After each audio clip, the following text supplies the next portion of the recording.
But Rajamouli గారి కోసమైనా బాహుబలిలో ఆ చిన్న క్యారెక్టర్ చేసింది. అంటే ఆయన కోసం చేయడం కదా, ఆయన నాకు ఇచ్చారు, అది అదృష్టం నిజంగా కూడా. యాక్చువల్గా అలాంటి సినిమాలో ఒక ఫ్రేమ్ కనిపిస్తే చాలండి, అది అంటే నిజంగా అది నాకు అడగకుండా వచ్చిన వరం అనాలి. నేను వాళ్ళని ఎప్పుడు ఇబ్బంది పెట్టలేదు, నాకు రోల్ ఇవ్వండి అని చెప్పేసి.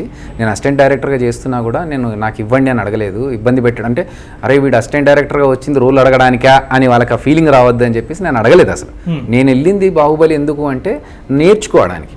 ఓకే, ఈ సినిమాలో గ్రీన్ మ్యాట్స్ యూజ్ చేస్తున్నారు, ఎలాంటి కెమెరాస్ యూజ్ చేస్తున్నారు, ఆర్టిస్టులతో పర్ఫార్మెన్స్ ఎలా చేయించుకుంటున్నారు అనేది నేర్చుకోవడానికి వెళ్ళా.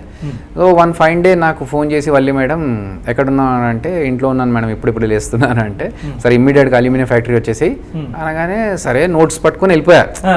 ఏదో చెప్తారు, రాసుకుందాం ప్రిపేర్ చేద్దామని కట్ చేస్తే అక్కడికి వెళ్ళగానే ఓకేనా రైట్ గడ్డం రైట్ డన్ వెళ్ళి కాస్ట్యూమ్ మార్చుకున్నారా దేని గురించి. అక్కడే ఫ్రెండ్ అసిస్టెంట్ డైరెక్టర్ ఇంకొక అతను ఉన్నాడు, లేదు నీకు రోల్ చెప్పారు, ఇది చాలా మందితోని అనుకొని సడన్గా ఈరోజు నీకు వచ్చింది అనగానే ఫస్ట్ హ్యాపీగా ఫీల్ అయ్యా. చేసిన తర్వాత నాకు డక్ స్టార్ట్ అయింది, ఇది ఉంచుతారా తీసేస్తారా ఎడిటింగ్లో అని. ఇంకా మెల్లిగా ఫ్రెండ్కి ఫోన్ చేసి అసిస్టెంట్ డైరెక్టర్ ఎవరైతే డబ్బింగ్ చూసుకుంటున్నారో ఎడిటింగ్ చూసుకుంటున్నారో ఉంచారా తీసేసారా, లాస్ట్ వరకు రిలీజ్ అయ్యే వరకు టెన్షనే.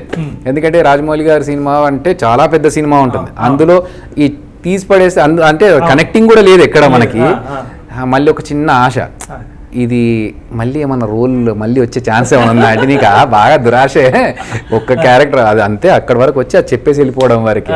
సో అలా